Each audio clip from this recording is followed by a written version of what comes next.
একটা বিষয় কি খেয়াল করেছেন? আপনারা যারা অনলাইনে বিজনেস করেন অথবা আপনারা অনলাইন এবং অফলাইনে যে ধরনের বিজনেসই করেন, আপনি আপনার বিজনেস রিলেটেড কোনো পোস্ট আপনার টাইমলাইনে শেয়ার করে দেখবেন।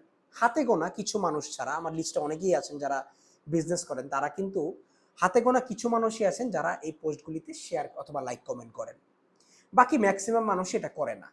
এখন এটা করে না কেন কি জেলাসির জন্য? নাকি অন্য কোনো বিষয় আছে?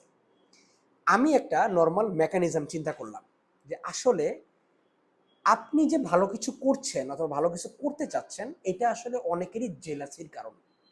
এটা আমার ব্যক্তিগতভাবে মনে হয়। আর আরেকটা একটা কমন বিষয় আছে যে আমি যখনই কোনো একটা প্রোডাক্ট বা কোনো একটা সার্ভিস নিয়ে আপনি যদি আপনার টাইমলাইনে আপনার পরিচিত মানুষদের কাছে শেয়ার করেন, তারা কিন্তু আপনার পোস্টে অনেকে আমি দেখি কমেন্ট করে, "দোস্ত একটা কি ফ্রি দেওয়া যায় নাকি? একটা পাঠায়া দিস তো।" এটা আসলে কেন বলে?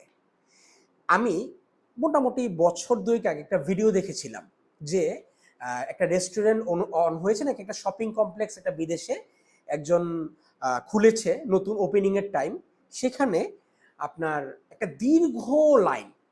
কারণ তার বন্ধু-বান্ধব এবং তার আত্মীয়স্বজন এবং তার সারাউন্ডিংস এর তার পরিচিত মানুষরা তাকে চেয়ার আপ করার জন্য এবং তাকে অনুপ্রেরণা দেওয়ার জন্যই লাইনটা ধরেছে যেন তার কাছ থেকে প্রোডাক্ট কিনে তাকে একটা উজ্জীবিত করবে বিজনেস সম্পর্কে। বাংলাদেশে এটা পুরোটাই উল্টো। কেউ বিজনেস শুরু করলে ব্যবসা করতেছে, ঠেস মেরে বলবে তোর তো টাকাই টাকা। এই অনলাইনে কাপড় বেচে, অনলাইনে প্রোডাক্ট বেচে, অনলাইনে খাবার বেচে, অনলাইনে খাবার বানায় রাস্তা রাস্তায় সেল করে, ডাব্বাওয়ালা। এই টাইপের অনেক ধরনের কথা শোনা যায়। আসলে এটা কতটুকু যৌক্তিগত? আমার মনে হয় যারাই আপনার আশেপাশের মানুষ আছে, যারা উদ্যোক্তা নিয়ে কাজ করে, যেহেতু আমাদের একটা দীর্ঘ সময় যায়, বিলিভ করেন আমরা কোনো বড় এজেন্সি কিন্তু না, আমার কোনো বড় এজেন্সি আমি চালাই না। হাতে গোনা ১০-১৫ জন উদ্যোক্তাই বিভিন্ন ক্যাটাগরির সার্ভিস আমাদের কাছ থেকে নেয়। কেউ গ্রাফিক সার্ভিস নেয়, কেউ বুস্টিং নেয়, কেউ ভিডিও সাপোর্ট নেয়, কেউ রিলস সাপোর্ট নেয়, কেউ ব্র্যান্ড প্রমোটিং সাপোর্ট নেয়। একেকজন একেকটা সার্ভিস নেয়। তাদের ম্যাক্সিমামই বলে ভাইয়া ফ্যামিলি সাপোর্ট দেয় না আমাকে বিজনেস করার জন্য। অথবা ভাইয়া আমি কোনো পরিমাণ সাপোর্ট ছাড়াই আগাচ্ছি। কিন্তু এই যে এতগুলি মানুষের মধ্যে যারা আপনাদের আশেপাশে বিজনেস করে, অ্যাটলিস্ট তাদের কাছ থেকে না কিনেন, কিন্তু তাদের নিন্দা করবেন না। তাদের আসলে বলতে গেলে যে পিছু টান দিবেন না। কারণ তারা বিজনেস করতে আসছে। বিজনেসটা একটা আ বলতে গেলে সম্মানজনক পেশা বলা যায়। বিজনেস হচ্ছে একটা পেশা।